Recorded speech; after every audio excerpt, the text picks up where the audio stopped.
আসসালামু আলাইকুম রহমতুল্লাহি ওয়া বারাকাতুহু। সময় টিভিকে বাংলাদেশের সাধারণ জনগণ সবাই বলে যে বিটিভির মানে পরিপন্থী। যখন বিটিভি অসুস্থ হয়ে যায়, কোনো সমস্যায় পড়ে, তখন সময় টিভি এগুলো প্রচার করে। এবং সামাজিক যোগাযোগ মাধ্যমে কিন্তু সময় টিভিকে বয়কট করার একটা আহ্বান অনেকেই জানাইছে, অনেকে এই বিষয়ে পোস্ট করছে। কিন্তু সেই সময় টিভি হঠাৎ করে কাওয়া কাদেরের পিছনে কেন লেগে গেলেন বুঝতে পারলাম না। যাই হোক, 4 দিন ধরে কোথাও নেই ওবায়দুল কাদের। সরকারি চাকরিতে কোটা সংস্কার করে আপিল বিভাগ থেকে রায় ঘোষণা দেওয়া হয়েছে রোববার। 93% মেধা এবং 7% রাখা হয়েছে কোটা। এর মধ্যে রায়কে স্বাগতম জানিয়েছে সরকার। আইনমন্ত্রী অ্যাডভোকেট আনিসুল হক, স্বরাষ্ট্রমন্ত্রী আসাদুজ্জামান খান কামাল, শিল্পমন্ত্রী ব্যারিস্টার মুহিবুল হাসান চৌধুরী, জনপ্রশাসন মন্ত্রী ফারহাদ হোসেন এবং তথ্য ও সম্প্রচার প্রতিমন্ত্রী মোহাম্মদ এ আরাফ প্রতিদিনই কথা বলছেন গণমাধ্যমে। সরকারের নেওয়া বিভিন্ন পদক্ষেপ ও অন্য বিষয় তুলে ধরছেন তারা। কিন্তু গেল শুক্রবার থেকে কোথাও নেই আওয়ামী লীগের সাধারণ সম্পাদক এবং সড়ক পরিবহন ও সেতু মন্ত্রী ওবায়দুল কাদের।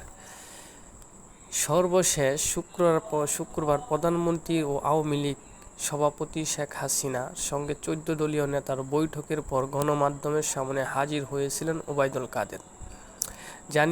জানিয়েছিলেন জনগণের জানমালের নিরাপত্তা ও রাষ্ট্রীয় সম্পদ রক্ষায় দেশজুড়ে কারফিউ জারির সিদ্ধান্তের কথা।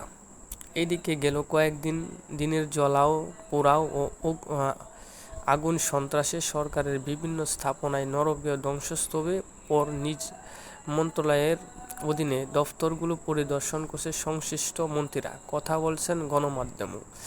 কারফিউর মধ্যে কিংবা কারফিউ শিথিল থাকা অবস্থায় স্বাস্থ্য খাতের অধীনে থাকা বিভিন্ন ক্ষতিগ্রস্ত স্থাপনা পরিদর্শন করছেন স্বাস্থ্য ও পরিবার কল্যাণমন্ত্রী ডক্টর সামন্তলাল সেন। দেশজুড়ে ইন্টারনেটের এখনও চালু করা না গেলেও প্রতিদিনই গণমাধ্যমে এই বিষয়ে হালনাগাদ তথ্য দিয়ে যাচ্ছেন ডাক টেলিযোগাযোগ তথ্য প্রযুক্তি প্রতিমন্ত্রী জুনায়েদ আহমেদ পলক।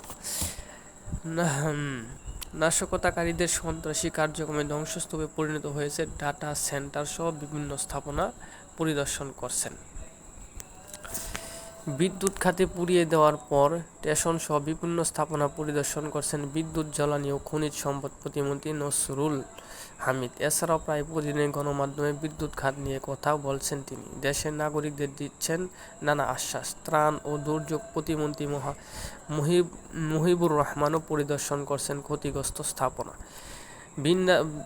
বিজ্ঞান প্রযুক্তি মন্ত্রী ইয়াফেস ওসমানও সংবাদ সম্মেলন করে গণমাধ্যমে তুলে ধরছেন ক্ষয়ক্ষতি ও ধ্বংসের খতিয়ান। এছাড়া পররাষ্ট্রমন্ত্রী ও কূটনৈতিকদের অবহিত করছেন সাম্প্রতিক বিষয়গুলো। এত সবের মাঝে কোথাও দেখা যায়নি ওবায়দুল কাদেরকে। অথচ সবচেয়ে বেশি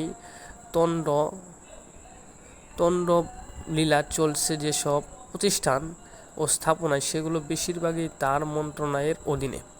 ঢাকাবাসীর স্বপ্নের মেট্রো রেল কাজীপাড়া ও মিরপুর 10 স্টেশন একেবারেই ঘুরিয়ে দিয়েছে নাশকতাকারীরা। সেটি দেখতেও যাননি ওবায়দুল কাদের। পরপর 2 দিন এই এলাকা পরিদর্শন করছেন মেট্রো রেল ব্যবস্থাপক পরিচালক। মহাখালীর সেতু ভবনের চালানো হয়েছে নরকীয় তাণ্ডব, লুটপাট। এরপর ঘটনাস্থলে পরিদর্শন করছেন সেতু বিভাগের সচিব। কোথাও নেই দায়িত্বপ্রাপ্ত মন্ত্রী ওবায়দুল কাদের।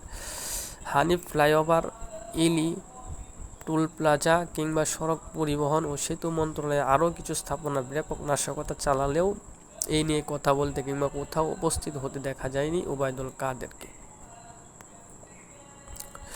শুক্রবার 14 দলীয় বৈঠক হওয়ার কথা ছিল ধানমন্ডিতে আওয়ামী লীগ সভাপতি কার্যালয়ে ও আওয়ামী লীগ সহ 14 দলের অন্যান্য নেতাদের সঙ্গে বসেছিলেন ওবায়দুল কাদেরও। কিন্তু পরে বৈঠকটি গণভবনে সরিয়ে নেওয়া হয়। সবশেষ সোমবার 14 দলের বৈঠক হয় জোটের সমন্বয়ক ও